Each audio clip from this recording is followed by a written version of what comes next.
దేవుని మందిరమును అనగా ఇశ్రాయేల్లో దేవుడిని యెహోవా మందిరమును కట్టవలెను, వారి దేవుడు వారికి తోడై ఉండునుగాక.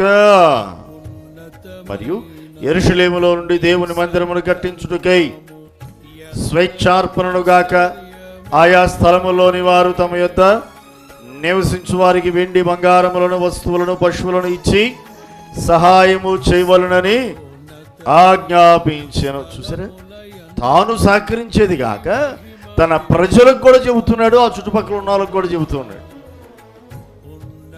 మీరు కూడా సహకారాన్ని అందించండి. ఆ మందిరాన్ని కట్టడానికి మీ వంతుగా మీ సహకారాన్ని అందించండి.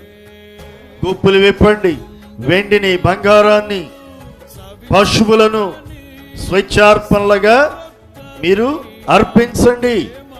ఏంటంట? స్వేచ్ఛార్పణ. మన సంతోషంతో మనం ఇష్టపూర్వకంగా ఇచ్చేది స్వేచ్ఛార్పణ, బలవంతంగా ఇచ్చేది కాదు.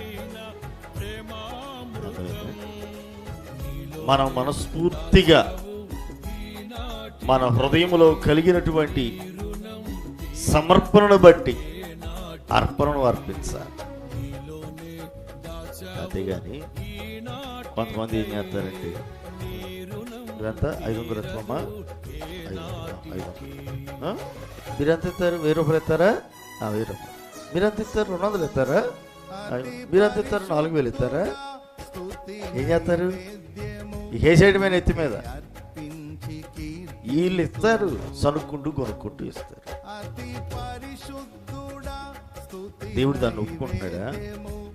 దేవుడు దాన్ని ఇష్టపడుతున్నాడా? లేదు. స్వేచ్ఛార్పణ, అర్పణ, స్వేచ్ఛార్పణ. మన హృదయంలో మనం ప్రేరేపించబడిన కొలది దేవునికి అర్పణను అర్పించవలసిన వారిని ఉన్నాం.